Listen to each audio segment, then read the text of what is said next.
DMK party के सांसद सेंथिल कुमार पर सियासत गर्म है। बीजेपी हमलावर है तो संत समाज कार्रवाई की मांग कर रहा है। ये दुखद है, इसकी हम निंदा करते हैं, भर्त्सना करते हैं और आने वाले समय में डीएमके को, सांसद महोदय को इसका खामियाजा देश की जनता जरूर देगी और इसके लिए कभी उनको माफ नहीं करेगी। बीजेपी हमलावर है तो कांग्रेस सधे शब्दों में पक्ष रख रही है। तो अपनी बात है, मैं इस बार गौ माता को हम सब अपने श्रद्धा करते हैं। इस बात से हमारे कोई लेना देना नहीं है। कोई इंडिविजुअल कोई सदन के अंदर कोई बात कहते हैं, इसमें हमें क्या लेना देना। हम गौ माता बोलते तो हैं। अब आपको डीएमके सांसद का वो बयान सुनाते हैं जिस पर बवाल मचा है। इस देश की जनता को सोचना चाहिए कि बीजेपी की चुनाव जीतने की शक्ति केवल हिंदी पट्टी के राज्यों में है, जिन्हें हम आमतौर पर गौमूत्र राज्य कहते हैं। संत समाज सेंथिल के खिलाफ कार्रवाई की मांग कर रहा है। डीएमके सेंथिल कुमार मानसिक रूप से विक्षिप्त हो चुके हैं और जिस प्रकार से टीका टिप्पणी कर रहे हैं उनके खिलाफ संसदीय अमर्यादित भाषा का प्रयोग करने का इन्हें निलंबित करना चाहिए। और डीएमके के सांसद सेंथिल कुमार के बयान पर केंद्रीय मंत्री गिरिराज सिंह और शिवसेना कैसे आमने सामने है, सुनिए। आज मैंने एक ट्वीट किया है।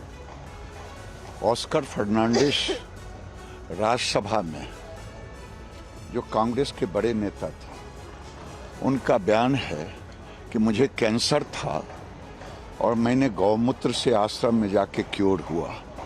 मैं राहुल गांधी और स्टालिन पिता पुत्र को दोनों को कहना चाहता हूं कि भारत के सनातन की पहचान गंगा गौ हैं, गौ माता। ये जो बोलते हैं गोमूत्र यानी हिंदुत्व नहीं ना। हिंदुत्व की डेफिनेशन बहुत बड़ी है।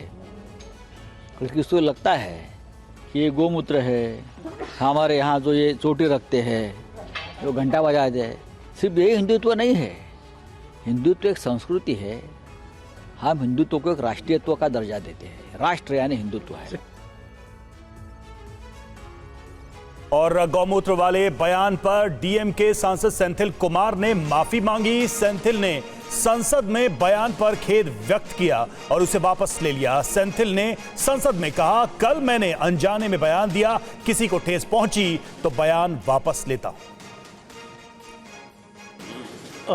Speaker sir, the statement made by me yesterday inadvertently, if it had hurt the sentiments of the members and sections of the people, I would like to withdraw it.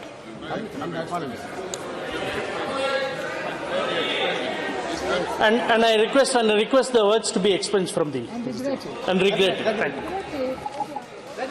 It is already expelled, but you should regret it. Now it's over. और देखिए एक और बड़ी खबर आपको बता दें कि इंडिया की बैठक में ना शामिल होने की खबरों पर बोले हैं नीतीश कुमार। मेरी तबीयत खराब थी, ये उन्होंने कहा है और मुझे कुछ नहीं चाहिए, मैंने काफी सेवा की है। नीतीश कुमार ने यह भी बात कही, अगली बैठक में तय करो सब कुछ। ये बड़ी बातें उन्होंने कही। अगली बैठक होगी तो हम कहेंगे कि आगे की सभी चीजों तय कर ली जाए। नीतीश कुमार ने सारी बात कही है। दरअसल इंडिया गठबंधन की आज मीटिंग थी और उसको लेकर कहा जा रहा था कि देखिए नीतीश कुमार उसमें शामिल नहीं हो रहे। उसको लेकर उन्होंने साफ कहा है कि उनकी तबीयत खराब थी, इसके लिए वो शामिल नहीं हो पा रहे थे। बिना मतलब के मेरे बारे में आता है कि हम चाहते हैं, हमको कुछ नहीं चाहिए। हम शुरू से कहते हैं हम तो चाहते हैं राज्य के हित में है। नीतीश कुमार का यह बयान ऐसे समय आया है जब विधानसभा चुनाव में कांग्रेस को हार का सामना करना पड़ा है। बीजेपी के हाथों हारने के बाद विपक्षी पार्टियों की एकता पर सवाल खड़े हो रहे हैं। मध्य प्रदेश, छत्तीसगढ़ और राजस्थान में हारने के बाद इंडिया अलायंस का आगे का रास्ता क्या होगा, इस पर भी सवाल खड़े किए जा रहे हैं। हालांकि नीतीश कुमार ने गठबंधन को लेकर यह भी कहा कि अगली मीटिंग में सारी चीजें तय कर ली जाएंगी। कि अगला मीटिंग होगा तो उसमें हम फिर बता देंगे कि बहुत तेजी से आपस में बातचीत करके आगे का तय कर लीजिए। देर मत करिए, अब देर न रहे जी। हम एक साल से कितना दिन से कोशिश कर रहे हैं। तब बाकी बीच में चुनाव होता तो सब पटिया अपने अपने लिए लगे लहराता है, वो अलग चीज है। हम तो चाहते हैं कि जितने लोग एक साथ हैं मिल करके आगे भी अन्य राज्यों पर जो लड़ना है उसके लिए हम लोग फिर जरूर लोगों को कहेंगे।